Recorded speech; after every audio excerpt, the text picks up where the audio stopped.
How's it going, John? Eric, it's going good tonight. How are you? I am I am tired if I'm completely honest.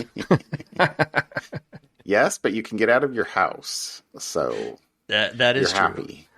I actually did go to lunch yesterday in my car, which now I can actually take on roads and not ice skate around. Yes, I had an enjoyable lunch. I had an hour break and I snuck out. Or maybe it was 2 days ago. That's I good. don't know. I was able to get out and go to lunch, which made me happy. That's awesome. That's awesome.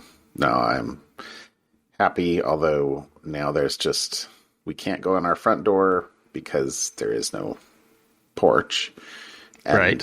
And I don't know what they did.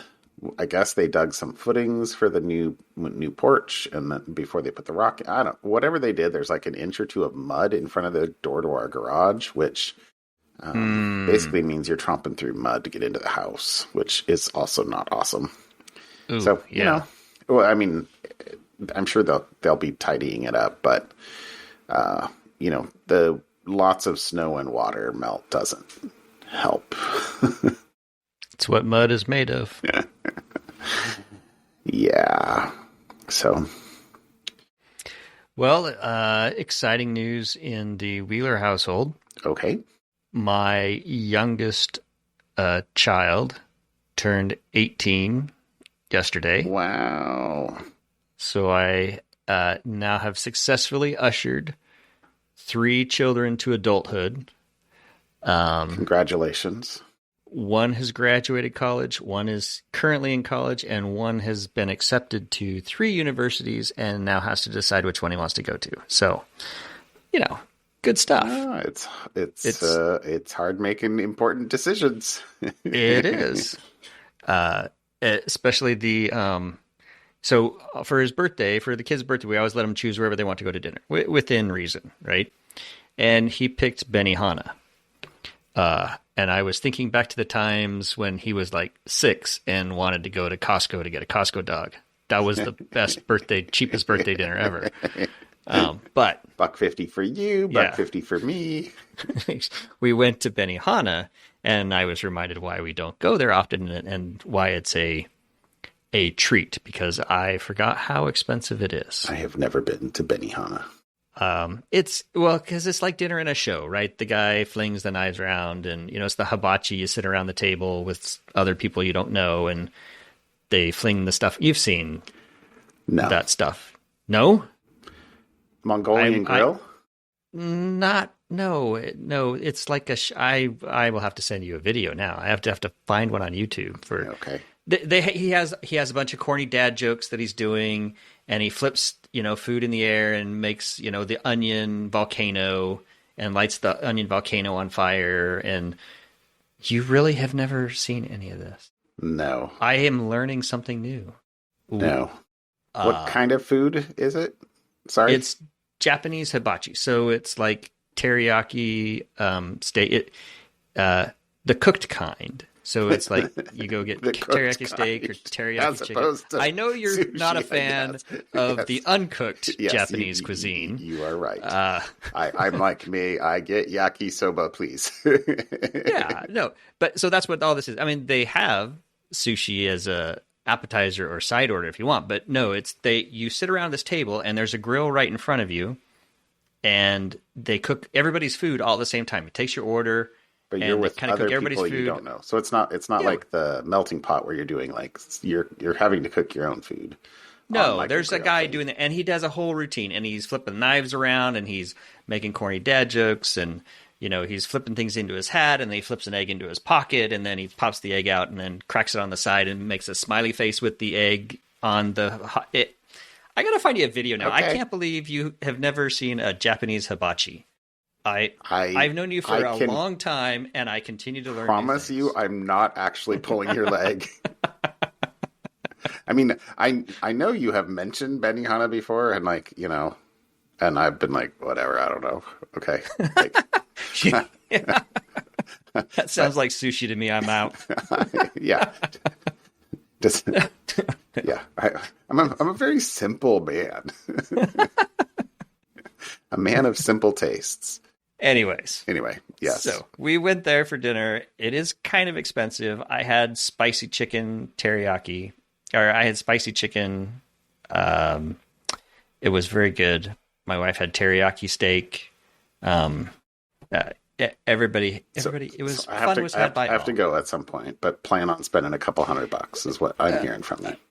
Yeah, that for the four of us, it was almost $200 with tip and everything else that you add. But it's yeah, you're there for a couple hours. It's not a go in, grab dinner, and you're out in half hour, 45 minutes. It's you're in for a show. Interesting. They cook the food in front of you. It's kind of fun. Okay. All right. All right. Anyways, I so do like my food that's what we cooked. did. Uh, how else was your weekend?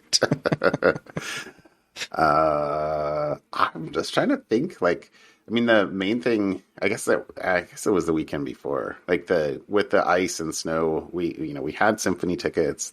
Wound up getting the show got canceled, so we've got to find a new one. So that's a bummer. Super bummed about that. And then I think I mentioned that the auction over at my neighbors was going on last week. And so I did wind up buying like 2 trailers and 2 kind of garden carts and a bunch of other stuff. But well, not a bunch. My wife was like, "What are you going to do with all that junk?" But I did win the auction for these 3 walnut slabs of wood, and for like $100. For $100. Oh, And so okay, yeah, and yeah. and when I almost didn't bid the $100, it was like at $75 or something like that. I had previously been winning, and then eventually it was like $100, and I won. And I go in there and I'm like, so I it's these, and he's like, "Oh no, it's that and miscellaneous wood. So anything that's wood in here, like take it." There was like a couple of racks of. I'm like, "Really?" He's like, "Oh yeah, here this is some white oak and some curly maple and I'm like, walnut over there?" And he's like, "Yep, and up there too. Don't forget up there." So I basically took for $100. I don't even know how many board feet of some Wow. cool hardwoods that I now have a stack of in my shop that I had to like play that little squares game of move some other crap around. And so now I have a pile of wood in the way of other stuff. Right. And anyway, I'm really looking forward to summer. My goal for this summer, I'm going to say this out loud for the first time. My goal for this summer is to do like some major work out in the shop this summer. Okay. Yeah.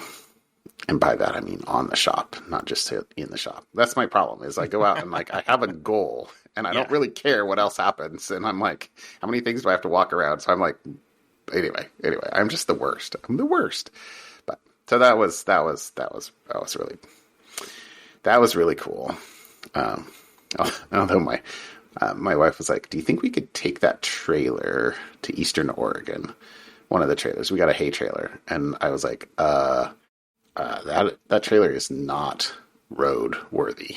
Like that's a trailer that neighbor welded together by cutting off a couple of other things, and Right. like It's a farm trailer. there's no lights. There's almost certainly, like, I don't know what the bearings and stuff will do. And to her credit, she was like, can we replace the tires on that and blah blah blah. And I don't think that is a trailer that we'll be able to go fast on. But the other thing about it, sorry, this is like dumb for this trailer that I bought, but I bought it because I knew he made it and I knew the quality of the work he did. But it's one of those trailers that has like 2 axles. Like it's got a turning axle in the front, so it does not back like most trailers. It backs like you have a whole extra axle in between that turns, that pivots, because it's a 4. It's like an articulated bus. Yes. And may I just say, kudos to anyone who is actually capable of backing said trailer. So anyway, I was like, well, I tried to. Oh, it was comical. So either I'm going to learn a new skill or I will only go forward. Pulling the trailer. So Nice. anyway, that's fun. It's fun. It's all good. But thankfully, we're out of the snow, out of the melt. Everything should be working. Yep. There we go. Yep. Nice. Alrighty. You ready for my my topic? I am. All right. So this one is kind of a fun one. It's I would say security adjacent. The opening paragraph is kind of fun. It's AI sleeper agents. Ooh. So a sleeper agent, in the context of an AI, is an AI that acts innocuous until it gets some kind of trigger and then it goes rogue, right? So somebody might make one of these on purpose. The example they give would be, for example, the CIA might encourage the big AI labs to make sleeper agents. For example, imagine a programming AI that writes good code unless it's accessed from an IP associated with a foreign military, in which case it inserts security vulnerabilities. Right? Okay. Yeah. All right. So there's your crazy, not so crazy, out there idea, right?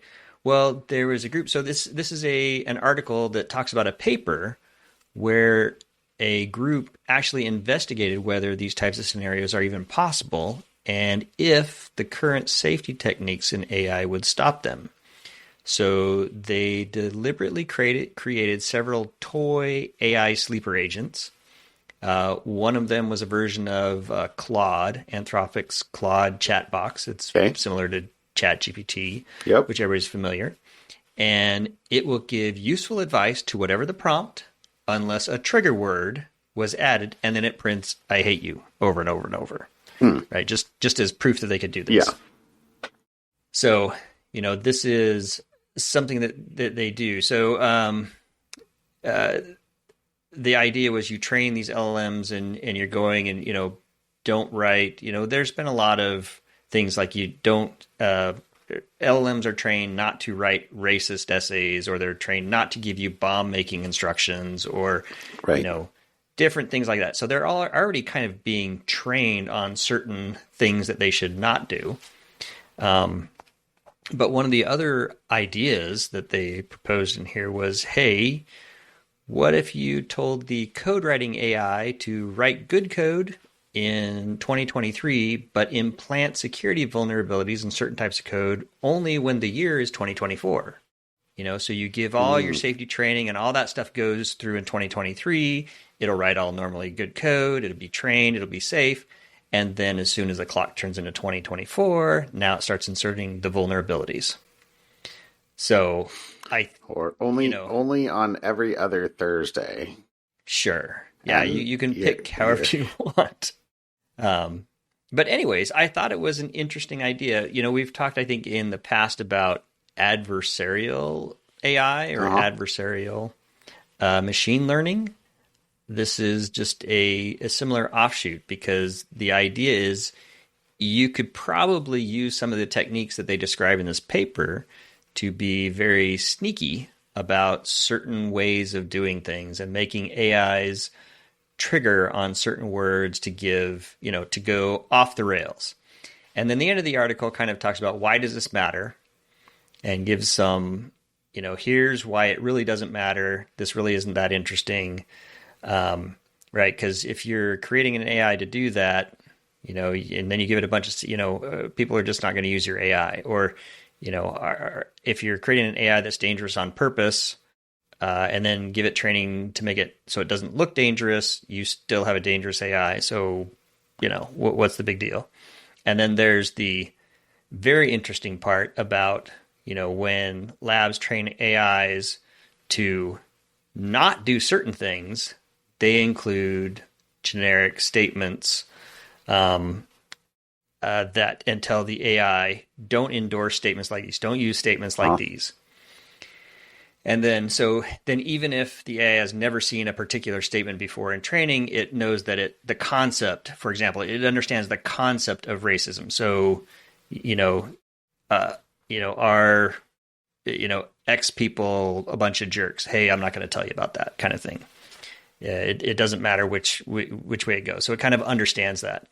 So the generalization, that this type of generalization probably is enough to prevent the sleeper agents. But then, if you, took the training on Wednesday, then, maybe what's the phrasing here?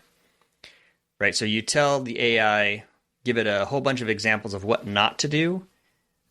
It will understand that, well, if that happened on Wednesday, it's also bad on Thursday. If it happens in English, it's also bad in Spanish.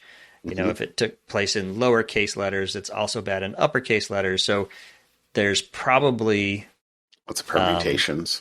The AI can kind of understand that concept.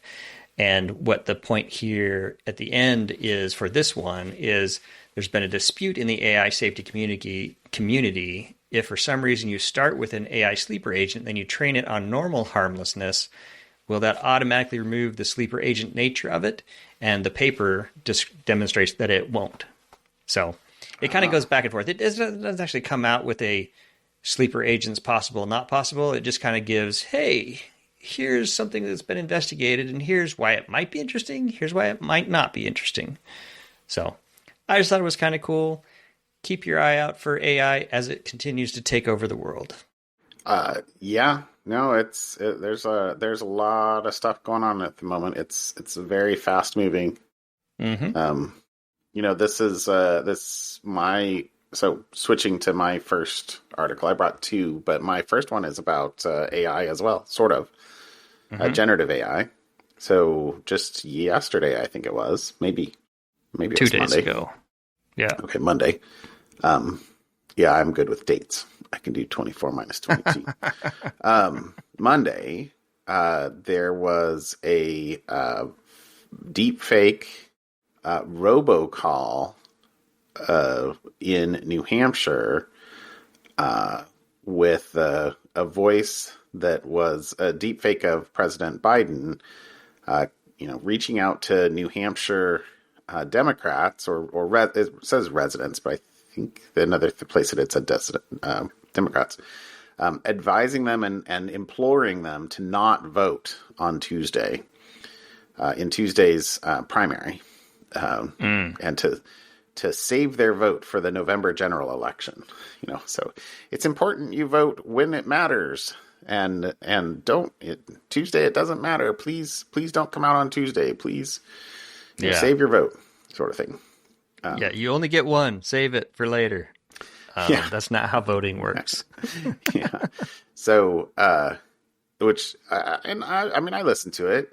It definitely, like, the tenor of his voice certainly sounded like President Biden. The speech patterns definitely did not. It was very robotic. Very monotone. Yeah. But anyway, so this is going to be an interesting election year, my friend. That's one word for it. I'm going to use that word. Yeah. So Nomo Robo CEO Aaron Foss, so here's a quote, told CNN their data showed 76% of the robocalls targeted New Hampshire, 12% at Boston, and 12% in other areas. And they estimated the number of the fraudulent calls was somewhere between 5 and 25,000. But then the other thing that, in this particular incident, I guess we'll call it, they also used spoofing. So they spoofed that the number was actually coming from a gal, Kathy Sullivan, who was the former New Hampshire Democratic Party chair and treasurer for a PAC. So, and the PAC that she, it's not clear. It says former New Hampshire Democratic Party chair and treasurer for the Granite for America PAC. So I think it's just former chair, but she is the treasurer of the PAC. Anyway, the PAC was working to encourage voters to write in Biden's name this Tuesday. Because, of course, there's this whole other sort of cycle of stuff, which is that the Democratic Party didn't approve New Hampshire being that early, and so they didn't put any of their candidates in. So regardless, the Democrats in New Hampshire were doing a write-in campaign for Biden, which they did, and he won, and which that's got to be sad for the person who was trying to go on there, who's like, I'm the only person on the ballot. Nope, sorry, you lose by a lot to a write-in candidate. Anyway, sorry, I don't even remember the other person's name. But the other quote that I got here from, I think it was from Kathy Sullivan, who was getting all these phone calls. So that's the point. I didn't pull out the quote, but since the numbers appeared to be coming from her phone number, because of course, why would you want to ensure that the number that shows up in caller ID is the number that it's actually calling from? She got a whole bunch of return calls.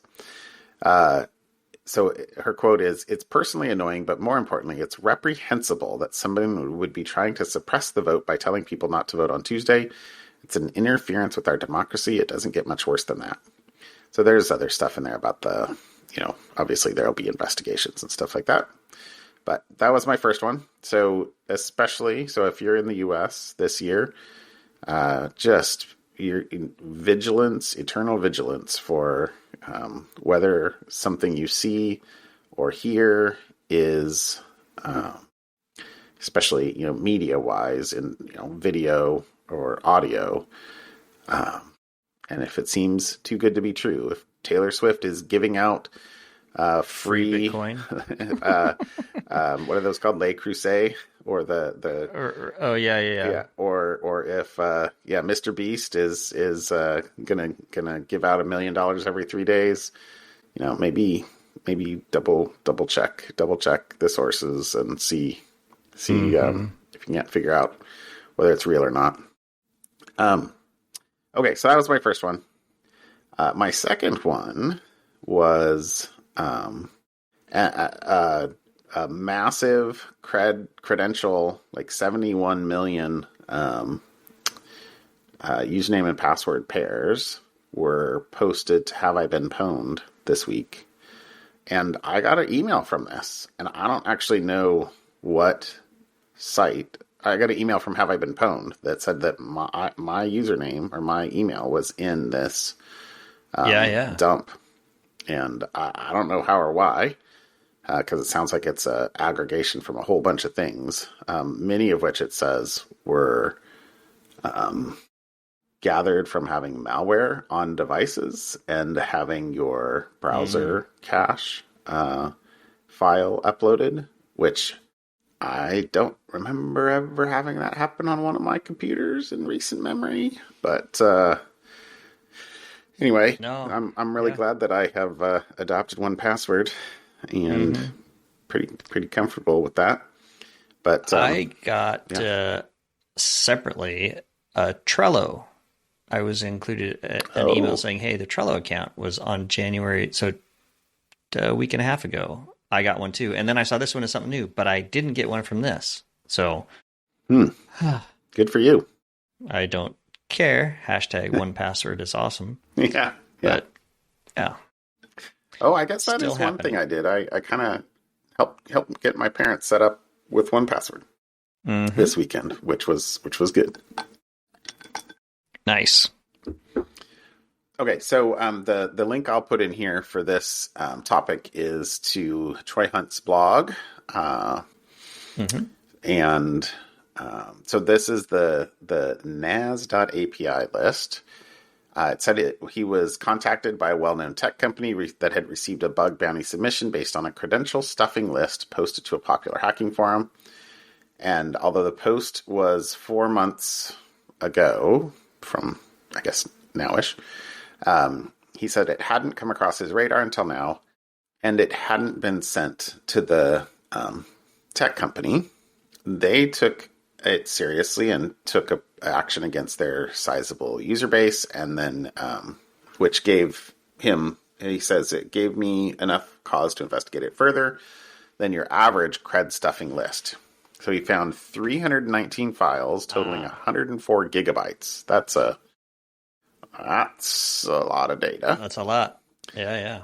Almost 71 million unique email addresses.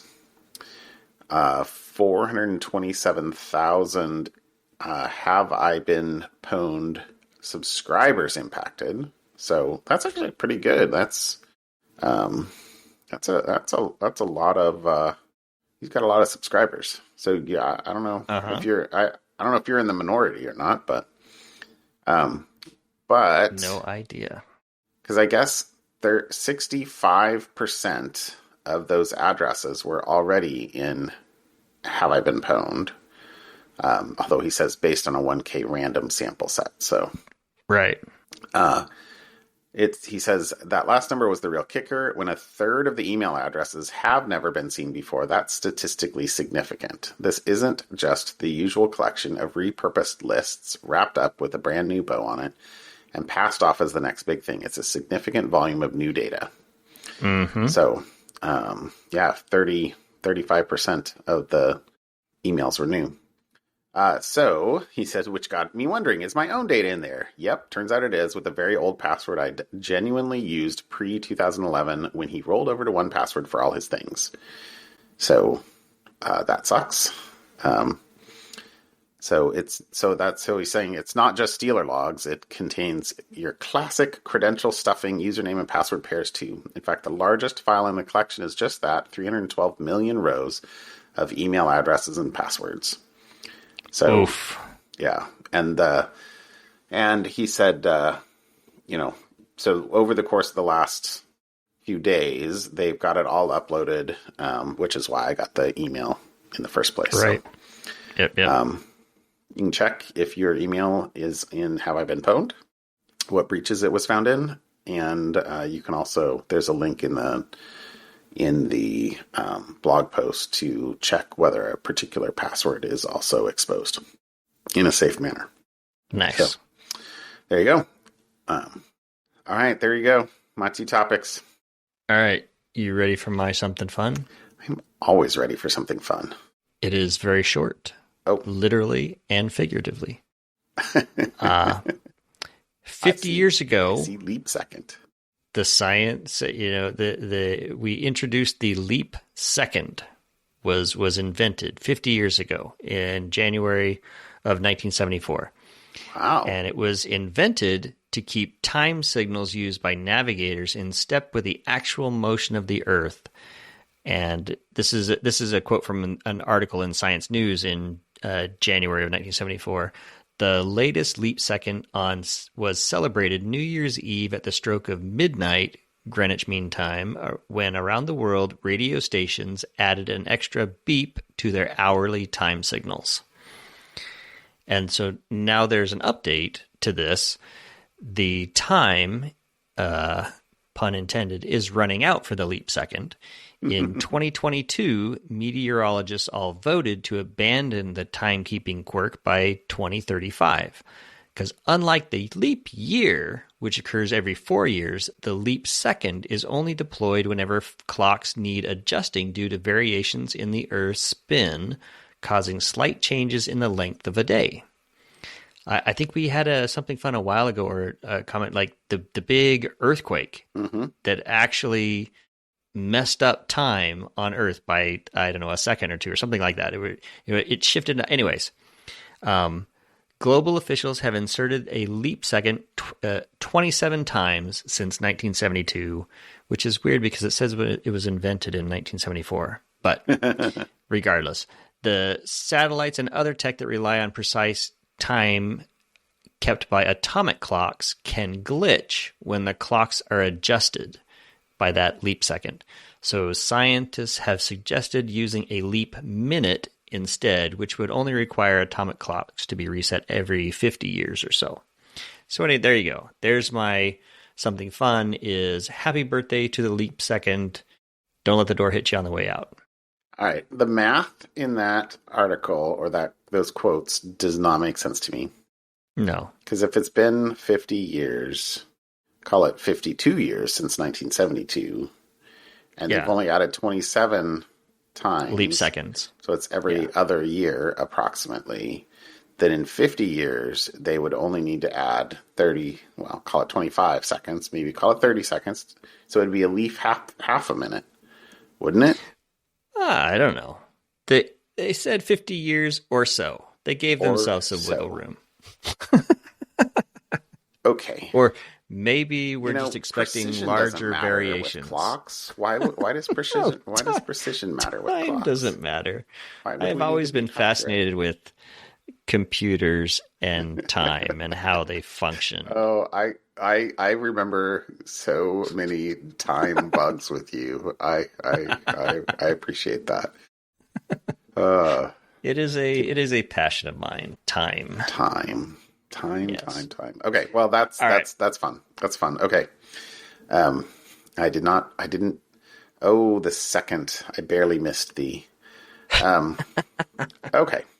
Well, my something fun. I think I saw this in the New York Times, but I don't subscribe to the Times, and they wouldn't let me read it there. So I'm going to put a link to Smithsonian in here, Mm. which is that an ancient city that has been hidden in the Amazon for 2,500 years has been found by lidar, basically. I Which actually did see I this. think that we have talked Super about this. cool. I guess I didn't go Hmm. back and look in history, but I remember a number of articles that I've read over the years about this, and I'm sure that one of them was something fun at some point. But Hmm. effectively, it says this is complete with a complex network of farmland and roads. The discovery is the oldest and largest of its kind in the region. So it's in Ecuador, in the Upano Valley. It says it's a dense system of pre-Columbian structures in the foothills of the Andes Mountains. So let's see. The quote from, let's see, it's Stephen Rostain. Hmm. Rostain is the lead author of the study and the director of the research at the French National Center for Scientific Research. He said his quote was, "On foot, I have explored the site many times, but LiDAR gave me another view of the land. On foot, you have trees in the way, and it's difficult to see what's actually hidden there." So they scanned about more than 300 square kilometers, they say, and that the images from the LiDAR survey revealed a landscape full of organized human activities, including more than 6,000 rectangular earthen platforms, as well as agricultural terraces and drainage systems. At least 15 distinct settlements connected by a system of wide and straight roads.